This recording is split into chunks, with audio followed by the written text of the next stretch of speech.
Hello, Coach Scott here. Today we shall talk about bad product, reposition it. Okay, so this doesn't always work, but when it does, it's magic.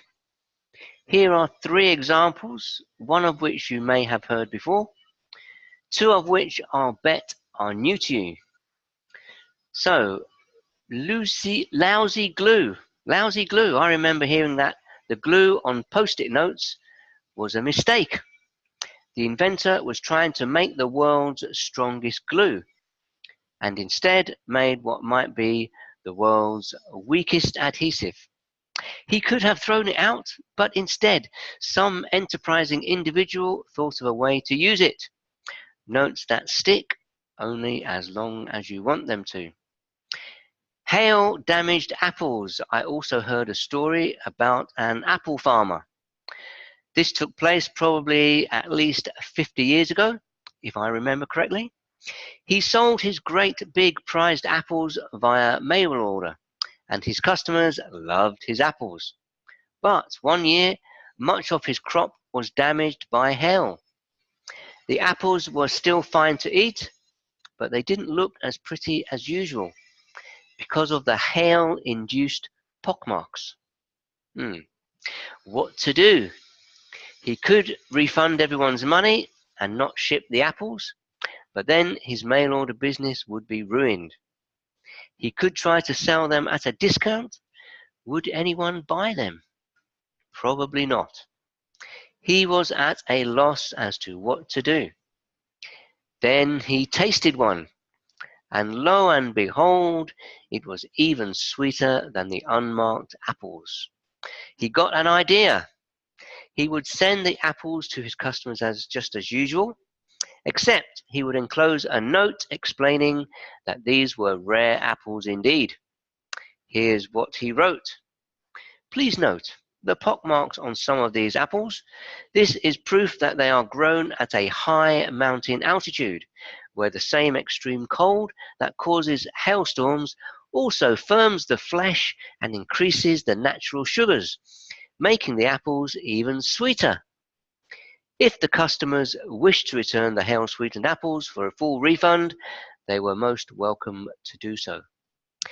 Otherwise, he wished his customers to enjoy something they might experience only a few times in their life. He shipped all the apples, and not a single box was returned. In fact, for years afterward, he would get requests for the hail-sweetened apples.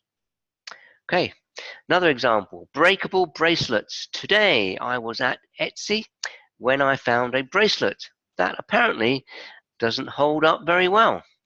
In fact, it could break at any time.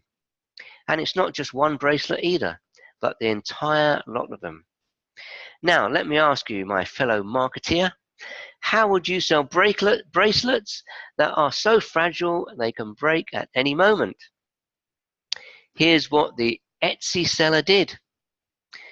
She attached each one to a card that says what? Close your eyes and make a wish.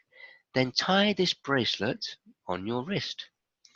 If your bracelet breaks in 2, then your wish may soon come true. If by fate it splits in 3, you will awake in 1743.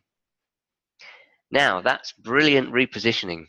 Often by being truthful about your product's weaknesses or flaws, you can gain substantial credibility with your customers, increasing loyalty, sales, and customer satisfaction.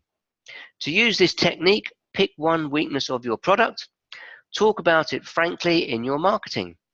Show why the weakness isn't all that important, or how you designed your product to overcome, solve, or compensate for the weakness. Or simply use the weakness as a selling point, as these 3 examples show. It's all a matter of how you position your product, and adding a touch of humor doesn't hurt either. You will awake in 1743. Ah, cripes. That's not only humorous, but it makes you think, doesn't it? Okay, so if you like this training, there's more. Click on the link to go to my Facebook group. Bye-bye.